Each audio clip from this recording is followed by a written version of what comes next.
আসসালামু আলাইকুম everyone, welcome back to my channel. আজকে আমি আপনাদের বানিয়ে দেখাবো সিদ্ধ ঝামেলা ছাড়াই মশলা ম্যাগি। চলুন তাহলে শুরু করা যাক। এখানে আমি একটা পাত্রে জল নিয়েছি। জলের মধ্যে আমি ম্যাগি দুটোকে ভিজিয়ে ঢাকনা দিয়ে 2 মিনিট মতো রেখে দেব।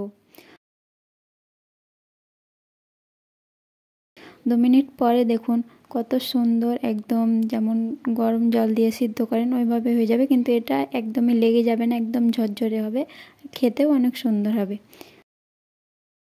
এখানে আমি সবজিগুলোকে আগে থেকেই কেটে রেখেছিলাম।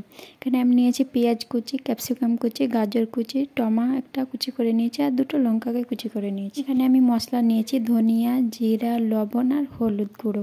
এখানে আমি একটা প্যানের মধ্যে দিয়ে দেব 2 টেবিল স্পুনের মতো তেল।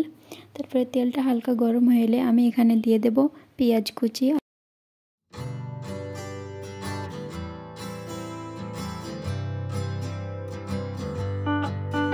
হালকা কালারটা চেঞ্জ হয়ে আসলে আমি এখানে টমেটো কুচি দিয়ে দেব।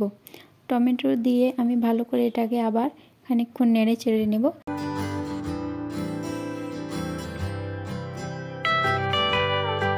তারপরে এখানে আমি ক্যাপসিকাম আর গাজরকে দিয়ে দেব। গাজর আর ক্যাপসিকাম দেওয়ার পর আমি হালকা করে নেড়ে চেড়ে নেব, কাঁচা গন্ধটা যেমন চলে যায় এরকম।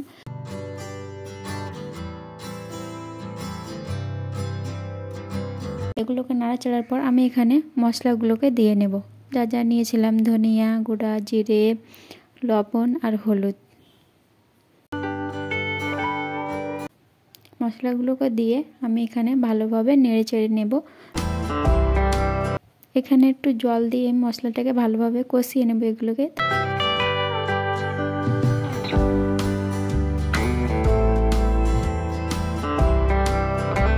মশলাটা কষা হয়ে যাবে তখন আমি এখানে ম্যাগিটাকে দিয়ে দেব।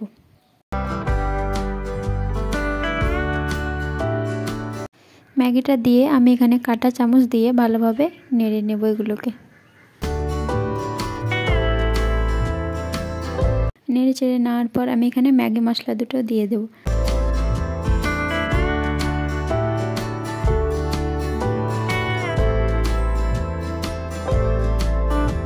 ঘরে থাকা উপকরণ দিয়েই আর কোনো ঝামেলারই না, আপনারা বানিয়ে এটা যখন তখন খেতে পারবেন, বাচ্চাদের টিফিনেও দিতে পারবেন। অনেকই সহজ বানানো, তো এভাবে আপনারা একবার বানিয়ে দেখবেন। দেখুন বন্ধুরা কত সুন্দর হয়েছে, একদম ঝরঝরে, আর এটা খেতেও অনেক সুন্দর। আপনারা একবার হলেও বাড়িতে ট্রাই করে দেখবেন আর কমেন্ট করে আমাকে আর আমার ভিডিওটা যদি ভালো লেগে থাকে তাহলে ভিডিওতে একটা লাইক দেবেন আর চ্যানেলটাকে সাবস্ক্রাইব করে আমার পাশে থাকবেন।